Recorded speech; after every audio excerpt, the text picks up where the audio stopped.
經歷咗接近2年聯儲局嘅激進加息，喺最近4次嘅議息會議當中，聯儲局都將息率維持不變啊，咁將利率係維持喺5.25厘至到5.5厘嘅區間。不過有別於過去幾次嘅議息會議，聯儲局喺10月份公佈完議息結果之後，聯儲局主席鮑威爾對未來議息嘅評論明顯比起之前係有所軟化嘅，都冇之前要將息率保持喺高水平嘅講法咁強硬，更加表明假如明年通脹進一步回落，聯儲局係有減息嘅空間。根據翻聯儲局最新發布嘅點陣圖顯示，綜合咗所有委員對未來利率走勢嘅睇法，普遍嘅共識都認為喺2024年預期會減息3次25個基點，合共0.75%。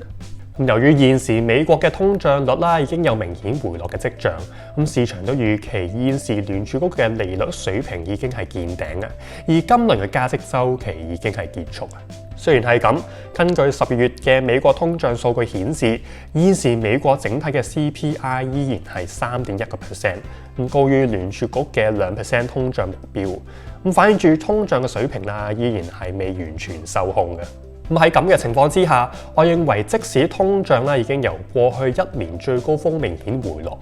再加上現時美國整體嘅經濟依然尚算穩健，未有跡象會陷入嚴重嘅衰退，所以聯儲局都未必要過度減息嘅。而目前市場預期喺2024年聯儲局將會係減息6次25個基點嘅預期係過分進取嘅。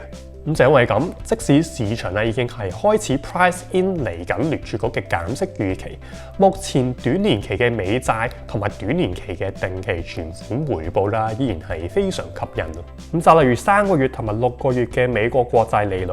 佢哋現時都提供到超過5% 嘅回報，而1年期嘅美國國債亦都有大約4.7%，回報一啲都唔失禮嘅。而隨住港元嘅定期利率喺近期亦有所回落，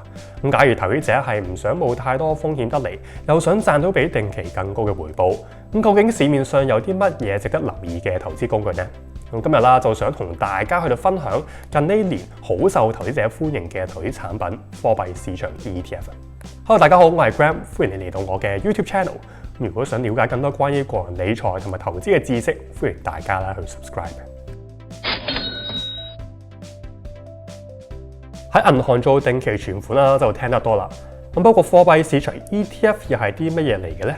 簡單嚟講，貨幣市場 ETF 一般都係由一啲基金公司發行嘅投資工具，集合咗投資者嘅資金，主要係投資喺一啲短期存款同埋一啲高質素嘅短年期債券嘅。當中嘅投資範圍包括係銀行嘅定期存款、存款證、政府嘅票據，甚至係一啲高投資級別嘅企業債券。簡單了解咗乜嘢係貨幣市場 ETF 之後，咁你又會問啦，投資喺呢個貨幣市場 ETF 究竟有啲乜嘢優勢呢？其實當中主要有4個優勢嘅。第一，投資喺呢個貨幣市場 ETF 可以為投資者有效咁樣捕捉高收益嘅潛力。特別喺個高息嘅環境之下，貨幣市場 ETF 係可以更加之受惠得到。因為喺個高息嘅環境之下普遍嘅短期定期存款同埋債券都會提供到更高嘅收益率。而每日呢一啲定息嘅工具所賺到嘅利息都會反映喺個 ETF 嘅價格身上。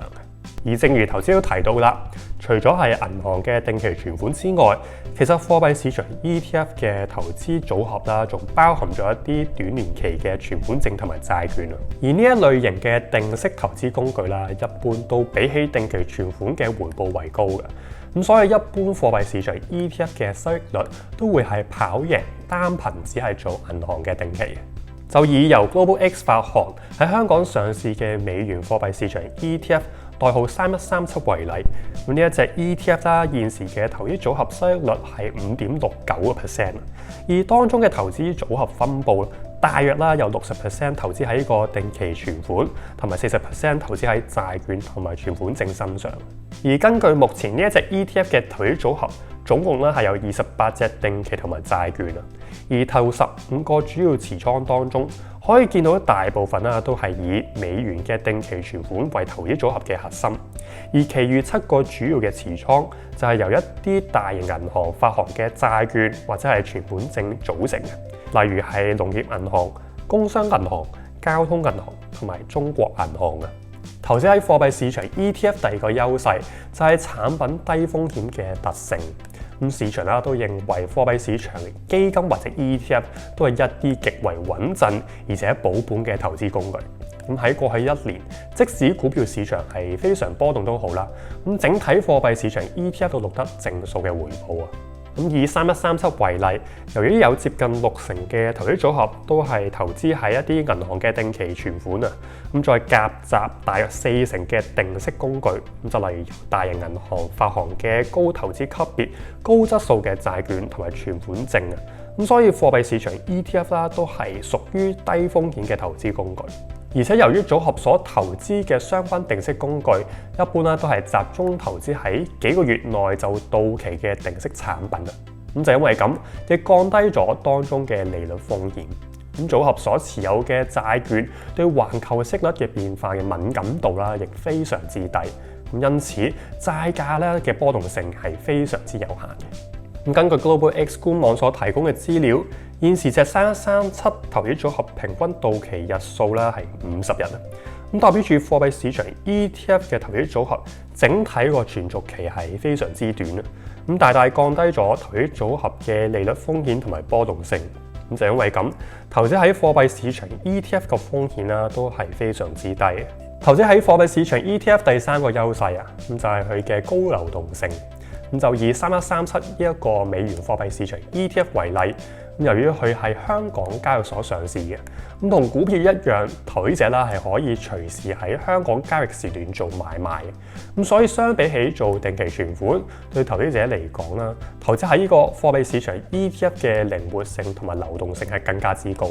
唔會好似定期存款咁樣攞住你啲錢嘅。咁特別喺今時今日嘅投資環境，假如個市開始回暖嘅時候，如果投資者都將錢做晒定期嘅話，咁因為要等到啲定期到期啊，先有資金回流啊，咁變相啦可能會錯失入市嘅良好時機。咁手頭上啦都冇閒置嘅資金，即時將錢喺低位投資喺呢個股票市場啊。不過假如將錢投放喺呢個貨幣市場 ETF， 就變相令投資者嘅資金變得更加靈活同埋方便啊。投資者啦係可以隨時做買賣啊，更快有資金把握入市嘅時點啊。最後，投資喺貨幣市場 ETF 嘅第4個優勢啦，咁就係當中嘅低投資成本啊。咁根據 Global X 嘅官網顯示，現時 Global X 美元貨幣市場 ETF 嘅管理費啦，只係0.09%啊。咁由於呢一隻貨幣市場 ETF 嘅費用係非常之低啦 ，ETF 嘅管理費唔會蠶食到投資者所賺到嘅利潤，變相啦係可以提高投資者嘅投資回報。總括嚟講，由 Global X 發行嘅美元貨幣市場 ETF 代號3137，係現時高息環境之下一個值得大家考慮嘅投資工具。以低風險性質為核心，隻 ETF 嘅投資組合可以有效捕捉高息嘅潛力，配合埋 ETF 嘅高流動性同埋低投資成本，投資者啦可以不妨將部分閒置嘅錢投資喺呢一隻 ETF 身上。好多謝大家收睇，希望大家又可以 like 我條片啦 ，subscribe 我嘅 YouTube channel 同埋 follow 我嘅 IG 同埋 Facebook account。今集時間差唔多啦，下集繼續和你賺。